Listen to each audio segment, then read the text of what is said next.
Siempre que alguien va a entrar a quirófano para una operación importante, hay una pregunta que lo sobrevuela todo.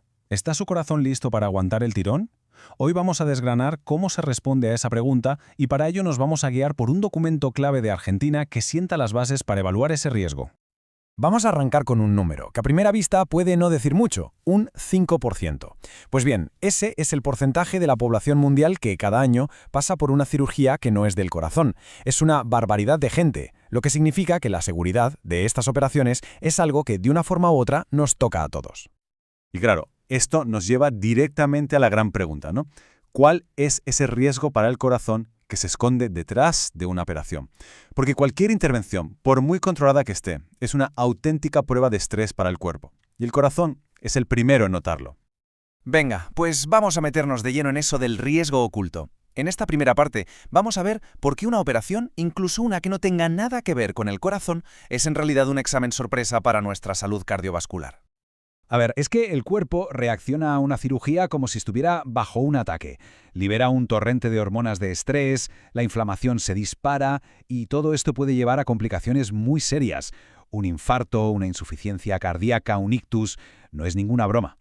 Vale, ¿y esto cómo pasa? A nivel del cuerpo, a nivel fisiológico, ocurren sobre todo tres cosas. La primera, el corazón se pone a trabajar a tope y pide más oxígeno, pero el cuerpo a veces no puede dárselo. Segundo, todo ese estrés puede hacer que una placa de colesterol en una arteria se rompa de repente y monte un lío. Y tercero, a menudo hay que retirar temporalmente medicinas clave para el corazón, dejándolo un poco más desprotegido. Entonces, ¿qué hacen los médicos ante este panorama? Pues que nadie piense que esto es cosa de intuición o de suerte, ¿eh? Para nada. Es un proceso muy metódico, casi como el de un detective, para construir un perfil de riesgo a medida para cada persona. Todo se sostiene sobre tres grandes pilares. Se mira a la persona y sus enfermedades previas, se mira el tipo de operación, porque no es lo mismo una operación de cataratas que una de cadera, y fundamental, se mira su estado de forma. Es como un taburete de tres patas, ¿verdad? Si quitas una, todo se tambalea. Solo combinando las tres se tiene la foto completa.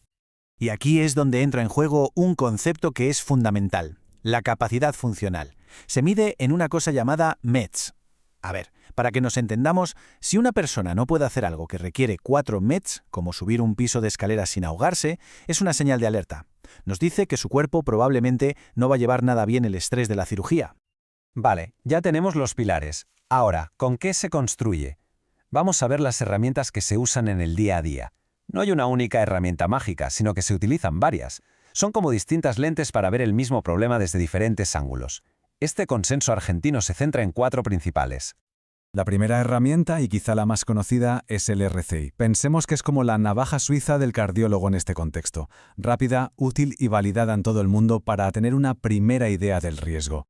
Y funciona de una forma súper directa. Son básicamente 6 preguntas de sí o no. ¿La cirugía es de alto riesgo? ¿Ha tenido problemas de corazón antes? ¿Del cerebro? ¿Tiene diabetes con insulina? ¿Funcionan bien los riñones? Cada sí es un punto. Cuantos más puntos, más riesgo. Sencillo y eficaz. Lo bueno que tiene, sin duda, es que es rapidísimo y se puede hacer en cualquier consulta. Pero claro, tiene un pero. A veces, en pacientes muy complejos, se puede quedar un poco corto porque no tiene en cuenta cosas como la edad o esa capacidad funcional de la que hablábamos. Es un punto de partida genial, pero a veces no es el final del camino. Seguimos. La segunda herramienta es la calculadora NSQIP. Si el RCRI era un mapa de carreteras, esto es como un GPS con datos de satélite en tiempo real. Es una herramienta digital que se alimenta de la información de millones de operaciones de verdad. Su gran ventaja, su superpoder, por así decirlo, es el Big Data. Te da un porcentaje de riesgo súper preciso, ajustado a esa persona y a esa cirugía concreta. La pega, pues que necesitas un ordenador y acceso a esas bases de datos gigantes, así que no es algo que se pueda usar en cualquier sitio o en una urgencia.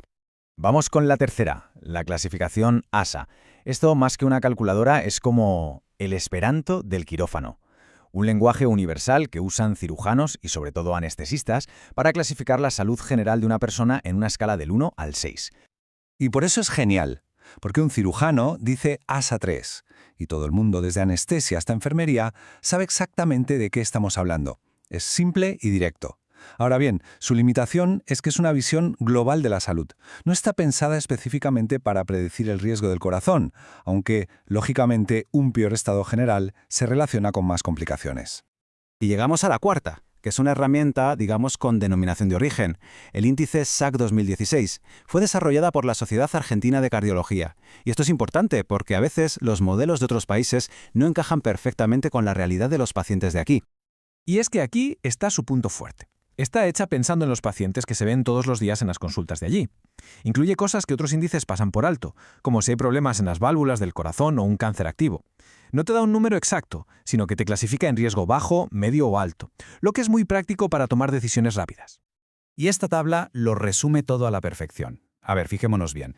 Lo que nos dice es que no hay una herramienta mejor que otra. Es una caja de herramientas. Se puede usar el RCI-PERI para un primer vistazo rápido, la NSI-CUP si se busca la máxima precisión y se tienen los medios, la ASA para que todo el equipo hable el mismo idioma y el índice SAC para tener una visión adaptada a la realidad local.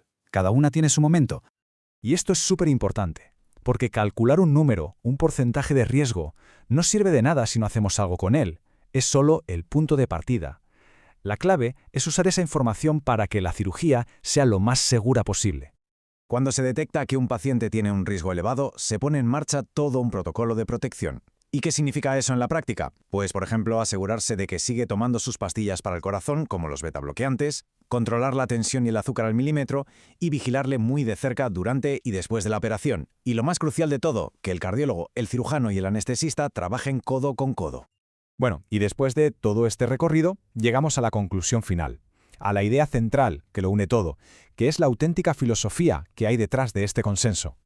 La idea clave con la que nos tenemos que quedar es esta. Evaluar el riesgo no es marcar casillas en un papel. Es un proceso vivo, que se adapta a cada persona. La seguridad en el quirófano hoy en día depende de este enfoque personalizado, holístico y sobre todo del trabajo en equipo. Y para cerrar, creo que no hay mejor forma de resumirlo que con esta frase del propio documento. Dice así: el éxito en la cirugía no cardíaca depende menos del acto quirúrgico y más del contexto fisiológico del paciente. Es una reflexión potente, ¿verdad? Nos recuerda que al final la clave no está solo en la habilidad del cirujano, sino en entender y proteger el cuerpo entero de la persona que se pone en sus manos.